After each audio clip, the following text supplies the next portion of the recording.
Hey, how's it going? My name is James. Thanks for checking out my video. I just wanted to share my experience having lingual braces for the first 3 weeks. In particular, these are the second gen Inbraces. In case you don't believe me, I'll give you a quick shot of my braces. Sorry, it's time to get up close and personal. The bottom, hope you can see the top. All right, hope you got a good shot. If you didn't believe me, I got them in, don't we? All right, so funny story, I was actually the first person in my state here in Alabama to get these Inbrace second gens put in. There's actually a trainer, an Inbrace trainer on site that was helping the orthodontist team put these in and out. They actually practiced on me for like 2 hours. So the visit lasted longer than expected, but wasn't too bad. Supposedly, these are supposed to be more comfortable than the first gen ones. The orthodontist did say they're a little bulkier, but I guess not in a way to make them uncomfortable. Obviously, I think the main benefit to these second gen ones are comfort. So anyways, I can't really speak from experience since I never had the first gen ones, but yes, I just wanted to share my first few weeks. So day one wasn't too bad. The worst part of day one was the Lisp. The Lisp was horrible. I sounded ridiculous, honestly. I'm working full time right now, so I didn't have the luxury of just staying home and not talking to anybody. I'm talking to my patients all day, so it was embarrassing. I had to basically explain to my patients why I sound so weird, and they were all understanding. Some of them are actually elderly and are hard of hearing, so that made it even harder, but I made it through anyways. So by day 2 and day 3, those by far were like the worst days.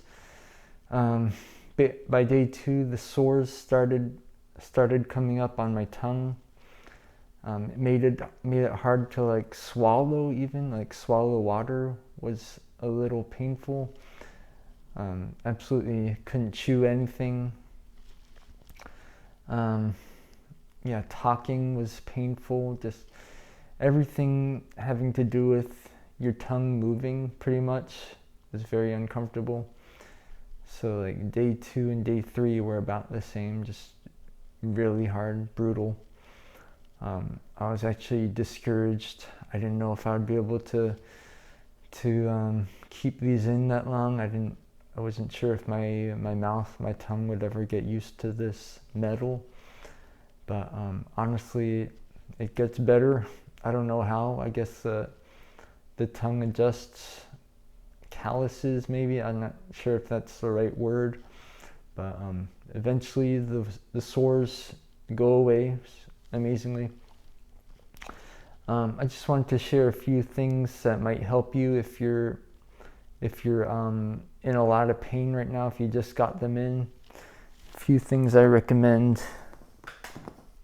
So first, it's mouth sore relief liquid.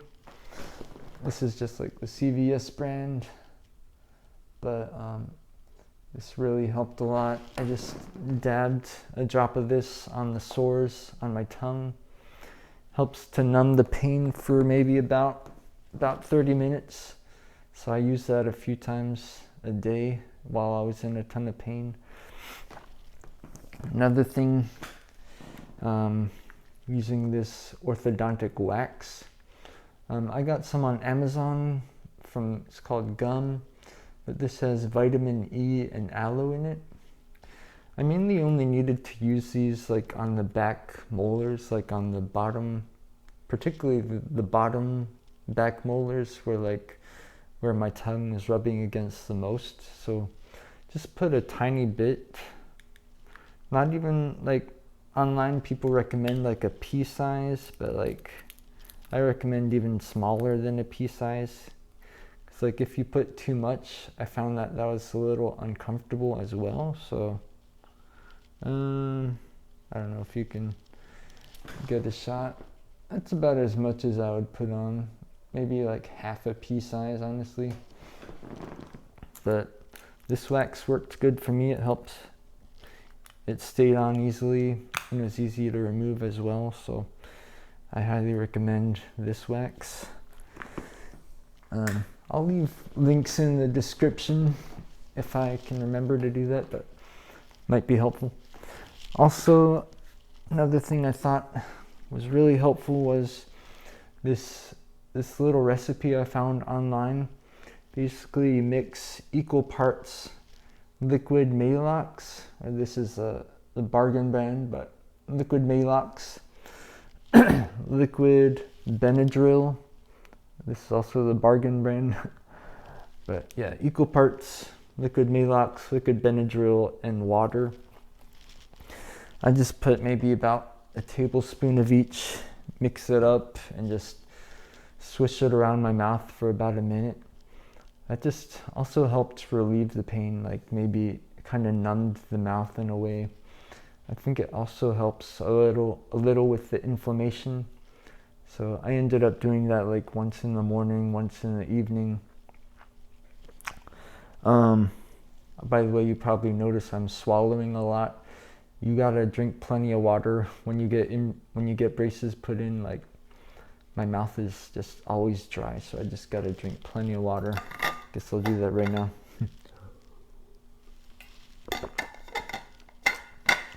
Yeah, and then another thing that I highly recommend you have is a water pick. In particular, mine's the water pick Ion. It works great. I wanted to invest in a little bit better one. This one was about $100. Definitely not the cheapest water pick, but I wanted to get one that was going to be reliable and would be able to generate enough water pressure to blast all that food out of my mouth. I thought I'd be able to get by without a water pick going into this, and I found that was definitely not possible. Like I thought maybe interdental picks and some floss would be able to get the food out between the braces, but yeah, definitely not. Definitely have a water pick on hand. I wish I did. So I ended up having to wait 2 days to get it shipped from Amazon, and that wasn't very fun. So yeah, if you're gonna get braces, have a water pick ready to go. Also, yeah, like I mentioned, I couldn't chew anything. Even now, the only foods that I'm really able to chew are like boiled veggies, maybe some beans, fish, tofu. So very soft foods. But like the first week of having these braces in, I didn't chew anything. Like pretty much any type of chewing was uncomfortable. So I made a ton of smoothies. So definitely have a blender ready if you don't have one. I don't know who wouldn't have one at this point, but yeah, definitely have a blender if you don't. Have some protein powder to get your nutrients in. I also bought some athletic greens to help get some more my veggies, since there's no way I was going to chew veggies at the moment, or at the time. So yeah, and if you're not careful, you'll probably lose a bit of weight for the first week or two. So the way I honestly, me personally, I don't want to lose weight. So what I did was I added a little bit of heavy whipping cream into my shakes. That's very dense calorically, so I think that helped prevent me from losing weight. Also peanut butter, I added a lot in my shakes as well. If you're not interested in maintaining your weight, if you want to lose a few pounds, then disregard that advice. But yeah, that's what worked for me there. So anyways, by like day 4, things started to get a lot better. The sores on my tongue began to heal up. It was still uncomfortable, but definitely not as bad as like day 2 and 3. By day 5, like I was so happy, like I was seeing the light at the end of the tunnel, like pain was starting to go away. I was like so relieved at that point. So really like day 5 felt great. And pretty much since day 5, like I've been good. Like I'm at week 3 now. I don't need any of the orthodontic wax. I never use it at all anymore. No more sores on my tongue. I'm not exactly sure how it works. I guess the tongue toughens up. Calluses maybe. I'm not sure if that's the right word for it, but yeah, it does toughen up over time. You just gotta, tough it up. Give it some time. It'll get better. Yeah, so if any of you out there who just got them in and are struggling and not sure if you'd be able to keep these in, just know from my experience it gets better, especially by like the end of the first week. So just hang in there. I'll have another appointment with the orthodontist by the 8-week mark, so maybe I'll make an update video around then just to let you know how things are going. They'll put a new wire in, so maybe I'll let you know how that feels. Anyways, if you have any questions for me, feel free to leave them down below. I'll be happy to help you out. If you thought this video was helpful, then please click that thumbs up button. And I think that's about it. Thanks for your time, and take care.